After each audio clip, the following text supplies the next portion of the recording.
अस्सलाम वालेकुम। I am Satyan Ali, lecturer botany in higher education department. MK preparation के platform से आज की इस वीडियो में हम बॉटनी के स्टूडेंट्स को और बॉटनी के कैंडिडेट्स को, एस्पायरेंट्स को जो लेक्चरर की या सब्जेक्ट स्पेशलिस्ट की जॉब हासिल करना चाहते हैं या बॉटनी के सब्जेक्ट की बेस पर किसी भी जॉब पर अप्लाई करना चाहते हैं, उनको हम डिटेल में गाइड करेंगे कि बॉटनी का क्या स्कोप है, बॉटनी में किस तरह की जॉब्स होती हैं, आप कौन कौन सी पोस्ट पर अप्लाई कर सकते हैं, तैयारी कैसे कर सकते हैं, अपने आप को किसी भी जॉब के लिए तैयार करने का तरीकाकार क्या है। तो आज की इस वीडियो में हम डिटेल से डिस्कस करेंगे और बॉटनी के तमाम कैंडिडेट्स को, बॉटनी के तमाम स्टूडेंट्स को मैं रिकमेंड करूंगा कि इस वीडियो को एंड तक देखें ताकि कैरियर अपॉर्चुनिटीज को लेकर उनके जो बहुत सारे क्वेश्चंस होते हैं वो सॉल्व हो जाएं। सबसे पहले बॉटनी यानी कि प्लांट साइंसेस, ये एक ऐसा डिसिप्लिन है जिसके कैंडिडेट्स हमेशा यही सोचते हैं कि हम इसकी बेस पर जस्ट टीचिंग कर सकते हैं। तो गवर्नमेंट सेक्टर में टीचिंग से मुराद है स्कूल टीचर्स, कॉलेज टीचर्स और यूनिवर्सिटी टीचर्स। तो डेफिनेटली आप बॉटनी के बेस पर, अगर आपके पास 16 इयर्स ऑफ एजुकेशन है, आपने एमएससी बॉटनी या बीएस बॉटनी किया है, तो आप एप्लीकेबल हैं स्कूल टीचर जॉब्स के लिए, कॉलेज टीचर जॉब्स के लिए और यूनिवर्सिटी टीचर जॉब्स के लिए। अब इनमें से किसी भी जॉब पर अगर आप अप्लाई करना चाहते हैं तो आपको उसके लिए कोई ना कोई रिटन टेस्ट क्लियर करना होता है और इंटरव्यू क्लियर करना होता है, यानी कि आपको अपना सब्जेक्ट तैयार करना होता है। क्या 16 इयर्स ऑफ एजुकेशन काफी है? जी हाँ, ये मोर देन इनफ है। आपको एमफिल पीएचडी होना फायदा देगा, लेकिन वो होना जरूरी नहीं है। अगर आपकी जस्ट एमएससी बॉटनी है, जस्ट बीएस ऑनर्स बॉटनी है, तो आप उन तमाम जॉब्स के लिए एप्लीकेबल भी होंगे, आप अप्लाई भी कर सकते हैं और मोर देन 80% चांसेस ये हैं कि आपकी सिलेक्शन भी हो जाएगी। आपको बिल्कुल भी परेशानी की जरूरत नहीं है। तो आज की इस वीडियो में हम डिटेल में डिस्कस करेंगे कि फॉर एग्जांपल अगर आप लेक्चरर बॉटनी के लिए अप्लाई करें, और ये बात मैं कहूंगा lecturer botany college level, university level और सब्जेक्ट स्पेशलिस्ट बॉटनी के लिए, कि सबके लिए ये चीजें सेम है। अगर आप लेक्चरर बॉटनी के लिए अप्लाई करना चाहते हैं तो किस किस्म का सिलेबस आपको तैयार करना चाहिए, किस किस्म की बुक्स आपको पढ़नी चाहिए, मोस्टली पब्लिक सर्विस कमीशन में मार्क्स की डिवीजन क्या है, पेपर पैटर्न क्या है, एलिजिबिलिटी क्राइटेरिया क्या होता है और रिटन एग्जाम के लिए आपको डिटेल में प्रिपरेशन कैसे करनी चाहिए। फर्स्ट ऑफ ऑल मैं अपना तारुफ करवाना चाहूंगा कि मेरा नाम सत्यान अली है। लेक्चरर बॉटनी के तौर पर मेरी सिलेक्शन 2018 में हुई थी। इसे 2017 का बैच कंसिडर किया जाता है क्योंकि सीटें 2017 में एडवर्टाइज हुई थी।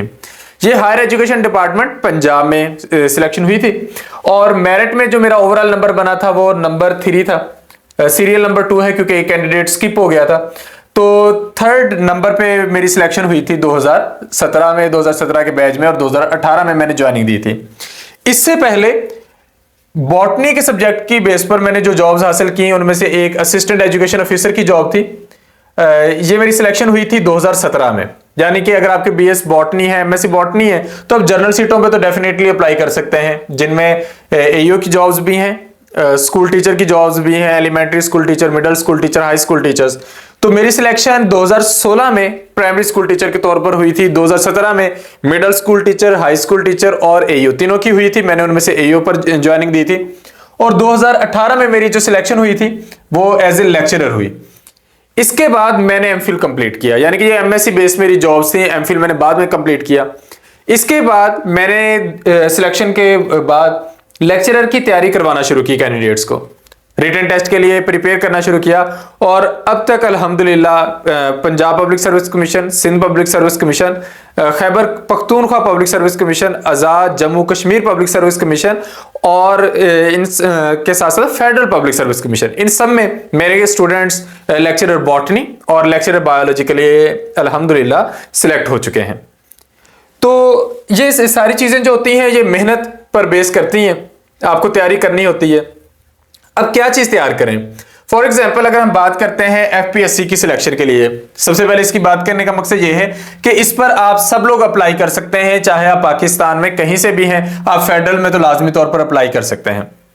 तो फेडरल में अगर आप लेक्चरर बॉटनी के लिए अप्लाई करना चाहते हैं तो उसमें 3 चीजें होती हैं, इंग्लिश, पेडागोजी और बॉटनी का सब्जेक्ट। इंग्लिश में से 20 मार्क्स का टेस्ट आता है, प्रोफेशनल टेस्ट 30 मार्क्स का होता है और बॉटनी का टेस्ट 50 मार्क्स का होता है। बॉटनी के स्टूडेंट्स के लिए सबसे बेस्ट अपॉर्चुनिटी एफपीएससी ही होती है, क्योंकि एफपीएससी में सिलेक्शन के वक्त आपके टेस्ट और इंटरव्यू के मार्क्स काउंट होते हैं, आपका एकेडमिक बैकग्राउंड नहीं कंसीडर होता। यानी कि अगर आपके एकेडमिक्स में मार्क्स वीक भी हैं तो अगर आप यहां पर एक्सीलेंस अपनी शो करते हैं तो आपकी सिलेक्शन हो जाएगी। अब जब मैं ये सारी बातें बताता हूं तो सुनने वाले के जहन में आता है कि सीटें कब आएंगी, मतलब सीटें आएंगी तो अप्लाई करेंगे। तो यहां पर मैं बहुत इंपॉर्टेंट बात बताता चलूं कि ये जस्ट एक मिथ है कि सीटें नहीं आती, सीटें आती हैं, हर साल आती हैं। 2009 में सीटें आई, अगर हम जस्ट पंजाब की बात करें 2009 में, 2012, 2015, 2018, 2020, 2021 ये लगातार सीटें आती रही हैं बॉटनी के सब्जेक्ट में।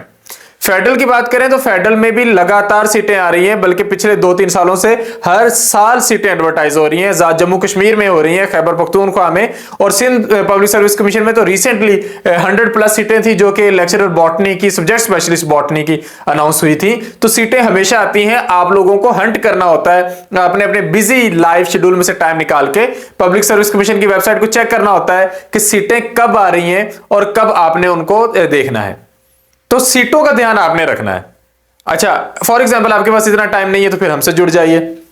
आप एमके प्रिपरेशन के प्लेटफॉर्म का हिस्सा बनेंगे तो वहां पर सारी सीटों की आपको डिटेल मिलते रहेगी। आप हमारा बॉटनी का जनरल ग्रुप ज्वाइन करें तो वहां पर आपको सारी इंफॉर्मेशन मिलेगी कि कौन सी सीटें आ गई हैं, कैसे अप्लाई करना है, क्या लास्ट डेट है, तरीकेकार क्या है, तमाम की तमाम चीजें वहां पर डिस्कस होती हैं। तो अब ये इस तरह का टेस्ट होता है। एफपीएससी क्या करता है, एफपीएससी अपना सिलेबस एडवर्टाइज करता है। ये रिसेंटली जो टेस्ट हुए थे उनका सिलेबस एडवर्टाइज हुआ था, उसमें एल्गी फंजाई का पोर्शन था, ब्रायोफाइट, स्टीडोफाइट, जिम्नोस्पर्म, एंजियोस्पर्म। इन सब्जेक्ट्स को मिलाएं तो बॉटनी ए और बॉटनी बी जो कि एचईसी के सिलेबस में है वो इन सब्जेक्ट्स में से कवर होती हैं। फिर प्लांट फिजियोलॉजी और इकोलॉजी वाला जो पोर्शन है इसे आप बॉटनी डी के नाम से पढ़ते हैं, साइटोलॉजी और जेनेटिक्स बॉटनी सी के नाम से पढ़ते हैं, और एंजियोस्पर्मिक फैमिलीज आप बॉटनी बी में पढ़ते हैं। लेकिन बहरहाल एफपीएससी में खासी गुंजाइश मौजूद है, एफपीएससी में कुछ ना कुछ सिलेबस शॉर्ट हो जाता है। इसके मुकाबले में जो पंजाब पब्लिक सर्विस कमीशन है इसमें बॉटनी का सिलेबस एडवर्टाइज नहीं होता, तो आपको बॉटनी का जो बेसिक सिलेबस है वो सारा कवर करना होता है। वो कौन से टॉपिक्स हैं ये डेफिनेटली हम सेशंस में साथ साथ स्टूडेंट्स को गाइड करते हैं। 100 मार्क्स के एमसीक्यूज होते हैं, टोटल एमसीक्यूज 100 होते हैं, हर एमसीक्यू का 1 नंबर है। 80 सब्जेक्ट्स में से 20 इंग्लिश प्लस जीके पोर्शन होता है और नेगेटिव मार्किंग होती है 0.25। ये पंजाब के स्टूडेंट्स के लिए पेपर पैटर्न होता है। सिंध के स्टूडेंट्स के लिए जो पहला पेपर पैटर्न होता था वो 100 मार्क्स का होता था और उसमें से 50 मार्क्स जो होते थे वो एमसीक्यूज में से 50 एमसीक्यूज होते थे, हर एक के 2 नंबर। 40 एमसीक्यूज बॉटनी में से होते थे, 10 जर्नल होते थे। इस बार क्या है कि 30 बॉटनी में से हैं और 20 एमसीक्यूज जर्नल हैं, तो थोड़ा बहुत फर्क ये एडवर्टाइजमेंट में आता रहता है, लेकिन डेफिनेटली आपको अपना बॉटनी के सब्जेक्ट तो फिर भी तैयार करना है। नेगेटिव मार्किंग यहाँ पे 0.5 होती है हर रॉन्ग आंसर के लिए। केपीके की बात करें तो 45 टोटल मार्क्स होते हैं, 45 एमसीक्यूज होते हैं और हर एमसीक्यू का 1 नंबर होता है। इसी तरह आजाद जम्मू कश्मीर 100 मार्क्स होते हैं और 100 ही एमसीक्यूज होते हैं। तो अब ये सारे का सारा सिलेबस है। अब आपने तैयारी करनी है, ये जब सीटें आएंगी तब शुरू करनी है या पहले शुरू करनी है। सबसे इंपॉर्टेंट बात, आप कितने भी अच्छे स्टूडेंट हो, अगर आप अपने सब्जेक्ट के साथ इन टच नहीं है तो आपको भूलना शुरू हो जाएगा, और जितना ज्यादा भूलेगा रिवाइज करने में उतना ज्यादा टाइम लगेगा।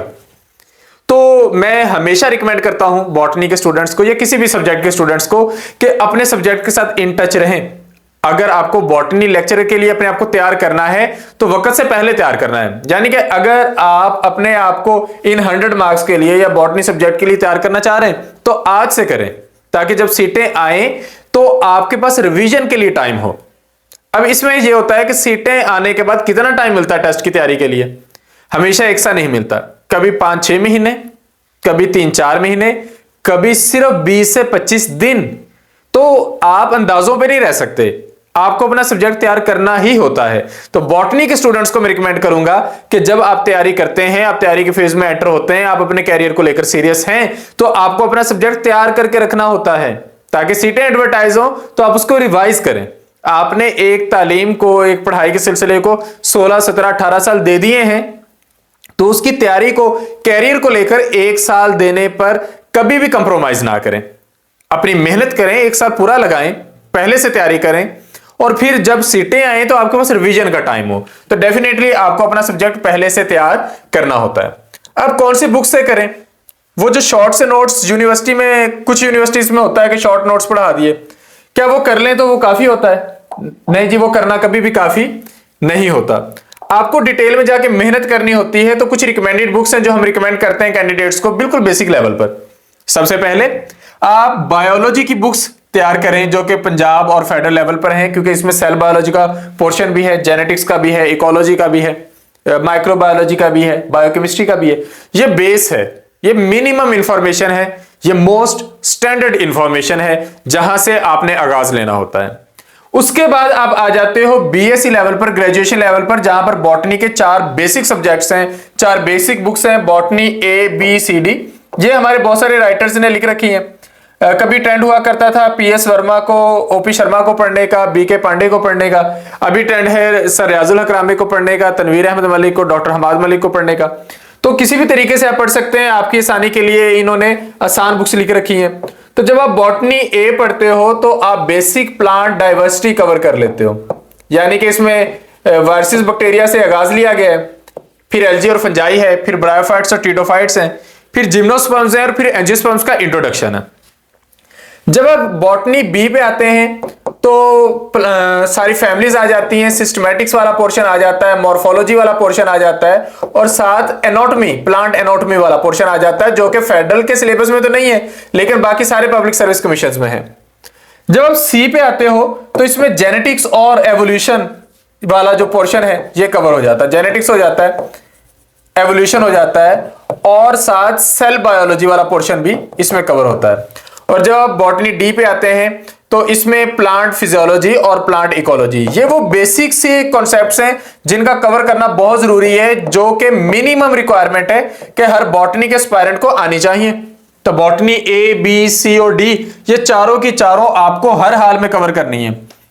अब हमारी वो सूरत हाल होती है सर क्या छोड़ दें तो गुजारा हो सकता है, नहीं भी कुछ छोड़कर गुजारा नहीं है, आपने टीचर बनना है। तो एक टीचर को मैक्सिमम रीडिंग करने वाला होना चाहिए, मिनिमम वाला नहीं होना चाहिए, आपको सारा तैयार करना चाहिए। अच्छा, अब जब आप अप्लाई करेंगे तो ऐसा नहीं होगा कि 10 सीटें हैं और 15 लोग अप्लाई कर रहे हैं। अगर 10 सीटें हुई तो 4000 लोग अप्लाई कर रहे होंगे और उन 4000 में से रिटन टेस्ट उन लोगों का बेहतर होगा, उनका क्लियर होगा जो टाइम देंगे, जो मेहनत करेंगे, जो ज्यादा पढ़ेंगे। अच्छा, फॉर एग्जाम्पल आपने अच्छा स्कोर कर लिया और आपका अच्छा स्कोर 70 है, लेकिन टॉप 50 जो कैंडिडेट पिक करते हैं उनका स्कोर 80 से ऊपर है, तो आप क्या करेंगे? तो आपको बेस्ट बनना है, बेहतरीन में से बेहतरीन बनना है, तो इसलिए आपको ये सारी चीजें करनी होती हैं। इसके बाद कुछ बुक्स हैं जो अपने सब्जेक्ट को इंप्रोवाइज करने के लिए हैं, वो आप कह सकते हैं कि जरा एडवांस बुक्स हैं, आपका सब्जेक्ट बेहतर हो जाएगा, लेकिन अगर वो आप कर लें तो बहुत अच्छा है। Like plant anatomy by Esau, botany series जो ओपी शर्मा की है, जीएल चोपड़ा की है या डॉक्टर बीपी पांडे की है, ये बहुत अच्छी बुक्स हैं। पहले तो यही पढ़ाई जाती थी, आपके टीचर्स जो यूनिवर्सिटीज में आपको पढ़ा रहे हैं उनमें से बहुत सारों ने ये वाली बुक्स पढ़ी हैं, ये सीरीज हैं, ये बहुत अच्छी हैं। और कहां से मिलती हैं? कहीं ना कहीं आपको ये हार्ड फॉर्म में भी मिल जाएंगी, लेकिन हम तो मोस्टली सॉफ्ट फॉर्म में कैंडिडेट्स के साथ शेयर कर देते हैं। Plant physiology by Taiz and Zeiger, one of the best book. Plant physiology पर जो बहुत अच्छी किताबें हैं, उनमें से एक है और इसमें शानदार कॉन्सेप्ट्स हैं और आसान बहुत है। आसान आपको तब लगेगी जब आपने वो बेसिक बुक्स पढ़ रखी होंगी। फिर cell biology, genetics, evolution, molecular biology and ecology by PS Verma, एक आम किताब है, एक आसान किताब है, लेकिन इंफॉर्मेशन से भरपूर है, यानी कि आप इसको अंडर एस्टिमेट नहीं कर सकते। इसमें इतनी ज्यादा इंफॉर्मेशन है कि अगर आपने ये बुक पढ़ ली तो आपकी बड़ी कमांड होगी इन सब्जेक्ट्स पे, लेकिन बात तब है जब आपने ये सारी बुक पढ़ ली। फिर बायोकेमिस्ट्री बाय लेनिंजर, अब ये वाली बुक तो बहुत सारी यूनिवर्सिटीज में स्टूडेंट्स पढ़ते ही हैं। इसमें से 2 सब्जेक्ट्स पढ़ाए जाते हैं, बायोकेमिस्ट्री 1, बायोकेमिस्ट्री 2, तो ये कवर करवाई जाती है, लेकिन ये खासी एडवांस्ड बुक है, ये पब्लिक सर्विस कमीशन के लेवल से बहुत आगे की चीज है। इसमें से क्वेश्चंस कम आते हैं, लेकिन ये भी हम रिकमेंडेड बुक्स में देते हैं। कैम्बल बायोलॉजी लाजमी करनी होती है, ये एक ऐसी बुक है जहां से लेक्चरर बायोलॉजी की तैयारी होती है, यानी कि बॉटनी के कैंडिडेट्स बायोलॉजी के लिए भी अप्लाई कर सकते हैं, तो उनकी तैयारी यहां से होती है, कैम्बल बायोलॉजी की बुक से या Karp cell and molecular biology से या रावन और सोलोमन बायोलॉजी की बुक से। ये वो सारी बुक्स हैं जहां से आपकी टेक्स्ट बुक्स लिखी गई हैं, ये इतनी शानदार, इतनी स्टैंडर्ड की बुक्स हैं। तो रिकमेंडेड बुक्स में आपने ये सारी चीजें कवर करनी होती हैं, जो मिनिमम क्राइटेरिया है, जिसके बगैर गुजारा है ही नहीं। वो ये पहले दो चीजें हैं, बॉटनी के लिए और बायोलॉजी के लिए फर्स्ट भी, और ये एंड पे 4 भी पॉइंट जो है 8, 9, 10 और 11 नंबर, कैम्बेल, कार्प, रावन और सोलोमन, ये वाली सारी की सारी चीजें मिनिमम रिक्वायरमेंट है। और साउ है, ओपी शर्मा है, टेजेंट जिगर है, पीएस वर्मा है, लेनिंजर है, ये चीजों को इंप्रोवाइज करने के लिए हैं, ये चीजों को बेहतर बनाने के लिए हैं। तो ये सारी चीजें आपने कवर करनी होती हैं। तो आपने यूनिवर्सिटी में कैसा भी पढ़ा है, कॉलेज में कैसा भी पढ़ा है, आपने उसको बेहतर बनाना ही होता है। अब इन सारी चीजों में रिटन टेस्ट को फोकस करते हैं। आपको जो रिटन टेस्ट होना है वो एमसीक्यूज के फॉर्म में होना है। अब एमसीक्यूज को क्रैक करने का एक तरीकेकार होता है। क्या हम उसके लिए जस्ट एमसीक्यूज की जो ऑब्जेक्टिव बुक्स मिलती है मार्केट से वो कर लें, क्या वो काफी है? नहीं, उसमें आप एक इंफॉर्मेशन पढ़ेंगे, नेक्स्ट पढ़ेंगे, उससे नेक्स्ट पढ़ेंगे, चीजें मिक्सअप होंगी, भूल जाएंगे। बेहतर तरीकाकार क्या होता है, अगर मुझे माइटोकॉन्ड्रिया से रेलेवेंट एमसीक्यूज तैयार करने हैं तो मुझे पहले माइटोकॉन्ड्रिया का टॉपिक तैयार करना है, फिर उसके एमसीक्यूज की प्रैक्टिस करनी है। तो टॉपिक पहले, प्रैक्टिस बाद में। तो हमारा जो तैयारी का तरीकेकार है, हम जो फोकस करते हैं कि अगरचे एमसीक्यूज का टेस्ट है लेकिन हम तो मेहनत पर ही जाते हैं, कोई शॉर्टकट नहीं है तैयारी का। ऐसा नहीं है कि 10 दिन में तैयारी करें, 12 दिन में करें। वो क्रैश टेस्ट सीरीज उन कैंडिडेट्स के लिए होती है जिन्होंने तैयारी की होती है और वो रिवीजन की तरफ जा रहे हैं, यानी कि उन्होंने अपने आप को इंप्रोवाइज करना है। लेकिन बेसिक प्रिपरेशन के लिए, जिस पर एमके प्रिपरेशन काम करता है, उसमें एक प्रॉपर शेड्यूल के तहत सिस्टमेटिकली आपका सिलेबस कंप्लीट करवाया जाता है। और कैसे होता है ये हमें आता है, और चूंकि हमें आता है दैट इज द रीजन हमारे रिजल्ट्स भी आते हैं। फिर जो बहुत मुश्किल टॉपिक्स होते हैं उन पर रिकॉर्डेड लेक्चर्स होते हैं। क्वेश्चन आंसर की सहूलत दी जाती है कैंडिडेट्स को व्हाट्सएप ग्रुप्स में, जहां पर वो हमसे कोई भी क्वेश्चन पूछ सकते हैं अपने सब्जेक्ट से रेलेवेंट, और अगर वो उनका कॉन्सेप्ट क्लियर नहीं है तो वो हम क्लियर करवाते हैं। उसका एक बड़ा फायदा होता है, आप टारगेट बेस्ड चलते हैं, यानी कि आप तैयारी कर रहे हो और आपको 2 लाइनें नहीं आती तो आप वो 2 लाइनें पूछें, आप 40 मिनट की वीडियो सुनने ना बैठ जाए। फिर पीडीएफ फॉर्मेट में डाटा प्रोवाइड किया जाता है जो बुक्स या नोट्स की फॉर्म में होता है। और जब तैयारी हो जाती है कुछ स्पेसिफिक टॉपिक्स की तो फिर उनका ऑनलाइन टेस्ट होता है, उसकी असेसमेंट होती है, उस पर फीडबैक आता है, उस पर डिस्कशन होती है। तो इस तरह मेहनत से तैयारी करवाई जाती है। अगर आपने बॉटनी में पढ़ा है, आपने एमएससी बॉटनी की है, आपने बीएस ऑनर्स किया है, तो आप अपनी पढ़ाई मुकम्मल कर चुके हैं। अब आप जरा 1 साल लगाएं इन चीजों पर। आप एक सेशन कंप्लीट करें, 3 महीनों का सेशन होता है। आप एक सेशन कंप्लीट करेंगे, आपका सारा सिलेबस कैसे पढ़ना है आपको पता चल जाएगा, आपके बेसिक कॉन्सेप्ट्स क्लियर हो जाएंगे। आप जितनी मेहनत करेंगे उतना आपको सिला मिल जाएगा। क्योंकि हमारे पास बहुत सारे सिलेक्ट होने वाले कैंडिडेट्स ऐसे ही हैं कि जिन्होंने सीटें आई या सीटें आने से पहले उन्होंने सेशन ज्वाइन किया, मेहनत की और सेशन के एंड तक उनकी तैयारी हो चुकी थी। अच्छा, अब जो हमारा टॉपिक वाइज शेड्यूल चलता है वो कुछ ही होता है। लाइक फर्स्ट टेस्ट है बायोलॉजिकल मॉलिक्यूल्स में से, तो कैंडिडेट्स को गाइड कर दिया जाता है कि बायोलॉजिकल मॉलिक्यूल्स में क्या करना है। फॉर एग्जांपल मैं कोशिश करता हूं यहां पे वीडियो में कि बायोलॉजिकल मॉलिक्यूल्स में आपको तैयार करने होते हैं carbohydrates, lipids, proteins, nucleic acids. Vitamins भी कर सकते हैं लेकिन वो हम ले जाते हैं मिनरल न्यूट्रिशन में। तो उससे पहले ये 4 टॉपिक्स करने होते हैं। 4 टॉपिक्स किस हद तक करें, उसमें किस तरह के स्ट्रक्चर्स करें, वो सारी डिटेल्स हम बताते हैं। फिर किन बुक्स से करें, पहले कहां से पढ़ना है, फिर कहां से पढ़ना है, फिर कहां से पढ़ना है। 2 से 3 रिकमेंडेड बुक्स होती हैं। जब आप एक से तैयारी करके दूसरे पे जाते हैं तो 80% तैयार होता है, 20% उसमें से एक्सट्रैक्ट करना होता है और फिर थर्ड में से। तो इस तरह तैयारी होती है। जब वो कवर होता है तो इसका टेस्ट फॉर एग्जाम्पल हमने तीसरे दिन ले लिया तो उसके बाद अगला टेस्ट अनाउंस हो गया, उसके बाद अगला टेस्ट अनाउंस हो गया। तो इस तरह एक एक टॉपिक करके हम तैयारी करवाते चले जाते हैं। और इस तरह ये जब शेड्यूल मुकम्मल होता है तो बॉटनी प्लस बायोलॉजी की तैयारी हो जाती है। कैंडिडेट्स का एक क्वेश्चन होता है, सर बायोलॉजी की तैयारी कैसे करें, बॉटनी पढ़ी है हमने। भाई बॉटनी और बायोलॉजी का 70% सिलेबस सेम है। मैं आपको चेक करवाता हूं। हम उन टॉपिक्स पे टिक करते हैं जो दोनों में सेम है। बायोलॉजिकल मॉलिक्यूल्स दोनों में है, सेल बायोलॉजी दोनों में है, जेनेटिक्स, मॉलिक्यूलर जेनेटिक्स, बायोएनर्जेटिक्स, इनमें फोटोसिंथेसिस, रेस्पिरेशन, एंजाइम्स आता है। नेक्स्ट वायरसेस हैं, बैक्टीरिया हैं, किंगडम प्रोटिस्टा दोनों का किसी हद तक कॉमन है क्योंकि एलजी है बॉटनी में, आपको वो वहां से कवर हो जाता है। मोड्स आपने वहां से कर लेने होते हैं। इकोलॉजी है, एलजी का मेजर पोर्शन, फंजाई का मेजर पोर्शन, किंगडम प्लांटी आपने तैयार करना होता है बायो में, तो ब्रायोफाइट, स्टीरियोफाइट, जिम्नो, ये आपने वहां पे करने हैं। हाँ, ये वाले डिटेल में आपने ज्यादा नहीं जाना होता, प्लांट सिस्टमैटिक्स, प्लांट न्यूट्रिशन वगैरह में, लेकिन प्लांट फिजियोलॉजी के टॉपिक्स बायो में है। प्लांट्स के हार्मोन्स हैं, photoperiodism, vernalization, seed dormancy. Plant anatomy ज्यादा नहीं है बायो में। तो जब आप यहां तक आते हैं तो आपकी बॉटनी कवर हो चुकी होती है। बायो के कुछ सब्जेक्ट्स एडवांस्ड हैं जो अलग से हैं। आपको किंगडम एनिमिलिया करना होता है, आपको प्रोटिस्टा के अंदर प्रोटोजोन्स करने होते हैं, आपको transport, homeostasis, gaseous exchange, nutrition, support and movement, coordination and control, biotechnology and pharmacology, reproduction, growth and development, ये वाले टॉपिक्स स्पेसिफिकली बायो के लिए करने होते हैं।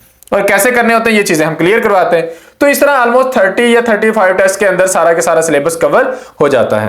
क्या ये चीजें फ्रूटफुल हैं? क्या कभी इनका कोई रिजल्ट भी आता है? क्या इस तरह मेहनत करने से आप कामयाब हो सकते हैं? तो इसका सबूत है ये कुछ स्टूडेंट्स, कुछ कैंडिडेट्स अल्हम्दुलिल्लाह जिन्होंने हमारे प्लेटफॉर्म से तैयारी की और सिलेक्ट हुए। मतलब शुरू में हम ये इस तरह लिस्टें एग्जाम्पल करते थे, फिर छोड़ दी। 2025 में सोचा कि अगेन करें। ये 2025 जनवरी में रिजल्ट्स आए हैं एफपीएससी बॉटनी के, एफपीएससी बायोलॉजी के। तो ये जस्ट मैंने बॉटनी के स्टूडेंट्स की एक लिस्ट लगाई है। तो ये वो कैंडिडेट्स हैं जिन्होंने एफपीएससी के रिटन टेस्ट में ना सिर्फ ये पास हुए हैं बल्कि अच्छे रैंक से पास हुए हैं।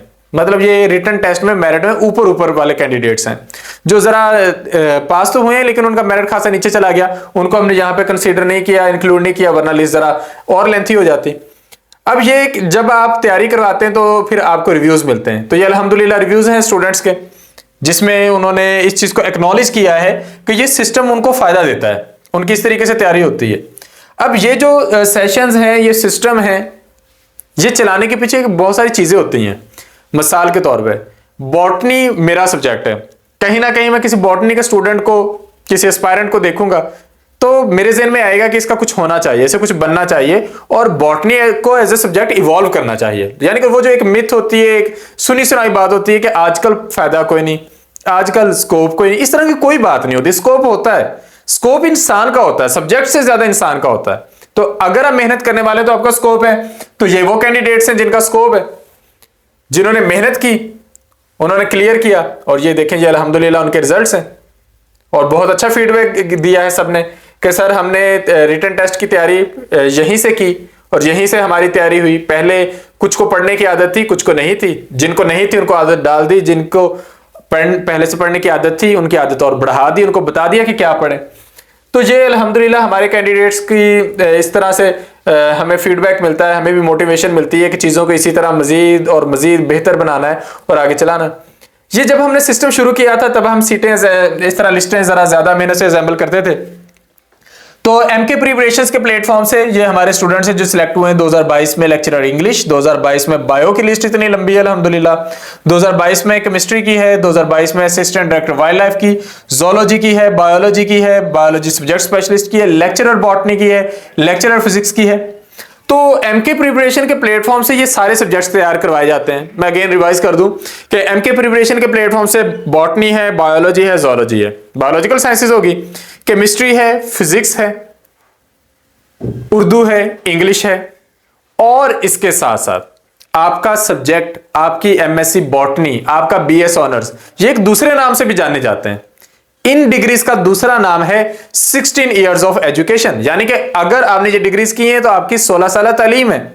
अगर आपकी 16 साल तालीम है तो आप इन सब्जेक्ट्स की भी तैयारी कर सकते हो और इनके साथ साथ आप एप्लीकेबल हो वन पेपर के लिए। वो कैसे करें? हमसे पूछे, हम आपको बताते हैं कैसे करें। अच्छा, वो क्यों करें? क्योंकि उसकी सीटें तो हर महीने आनी है और थोड़ी बहुत नहीं आनी, 40, 50, 100, 200, 300, 500, 1000, 1200 इतनी इतनी सीटें आती हैं। तो जब आप उसकी तैयारी करते हो तो आप एक बड़ी गेम का, एक बड़ी रेस का हिस्सा बच जाते हो, जो आपको बनना चाहिए। बॉटनी के स्टूडेंट्स को मैं ये ताकीद करूंगा कि कभी भी मायूस ना हो, सीटें बहुत ज्यादा हैं, स्कोप बहुत ज्यादा है, मेहनत करनी है। सिर्फ डिग्री ले लेना, सिर्फ नंबर लेना काफी नहीं था। अब आपने रिटन टेस्ट क्लियर करना है, अब आपने इंटरव्यू क्लियर करना है। तो उसके लिए हम अपने प्लेटफॉर्म से तैयारी करवाते हैं, रिटन टेस्ट के लिए गाइड करते हैं। उसके लिए आप मेरे इस नंबर पर राब्ता कर सकते हैं 0304 7453 और कॉल करने की बजाय बेहतर यह है कि आप वॉइस नोट छोड़ें या मैसेज करें व्हाट्सएप पे, ताकि अगर मैं बिजी भी हूं क्योंकि डेफिनेटली मैं होता हूं। तो अगर मैं बिजी भी हूं तो मैं आज जैसे ही मैसेज देखूं मैं आपको रिप्लाई कर सकूं, मैं आपकी रहनुमाई कर सकूं। तो ये वो चीजें होती हैं। तो सीटें अब चूंकि पहले पीपीएससी की रोटेशन रही है 3 साल की, तो सीटें आई हैं 2009 में, 12 में, 15, 18, उसके बाद 22 में। तो अब सीटें 2025 में आना एक्सपेक्टेड है। कब ये बार बार रूमर्स चलेंगे कि सीटें आ रही हैं, आ रही हैं, आ रही हैं, लेकिन आपको तो तैयारी करनी है। आपको सीटें आने से पहले तैयारी करनी है, क्योंकि सीटें आने के बाद अगर आप लोग तैयारी शुरू करेंगे तो फिर आप रिवाइज कब करेंगे? रिवीजन जरूरी है। अब अगर आप जीरो से पहली दफा तैयारी करना शुरू करेंगे, आप 80% करेंगे। उस 80% को 100% बनाने के लिए वो आखिरी 20% का जो जोर लगाना होता है वो आपने रिवीजन में लगाना होता है। तो इसलिए आपको आज से तैयारी शुरू करनी है। हाँ, अगर आप स्टूडेंट हैं अभी, अगर आपका भी बीएस चल रहा है, आपकी एमएससी चल रही है, तो अपनी डिग्री पर फोकस करें। लेकिन आपको लगता है कि आप मेहनती हैं, तो आप अपने 7वें 8वें सेमेस्टर के साथ अपनी इन चीजों को लेकर चल सकते हैं। आप मेहनत कर सकते हैं, आप दो चीजें इकट्ठी चला सकते हैं। आप रोजाना 1 घंटा दे सकते हैं अपने बेसिक्स को रिवाइज करने पे, कि उधर आपकी डिग्री कंप्लीट हो, उधर आप तैयार हो। क्योंकि सम टाइम ऐसे होता है कि आपकी डिग्री मुकम्मल होते ही सीटें आ जाती हैं। अब आप सोचते हो कि मैंने तो इस दफा तैयारी नहीं है, तो अगर आप चांस मिस करेंगे तो अगली दफा चांस हो सकता है आपको 3 साल के बाद मिले।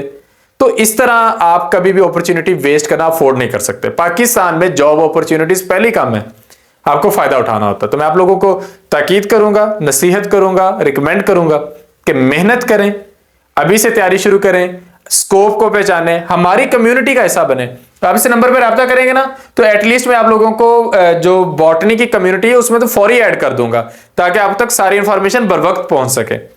तो इस वे में हम तैयारी करवाते हैं और आप लोगों को कामयाबी की तरफ बढ़ने में मदद देते हैं।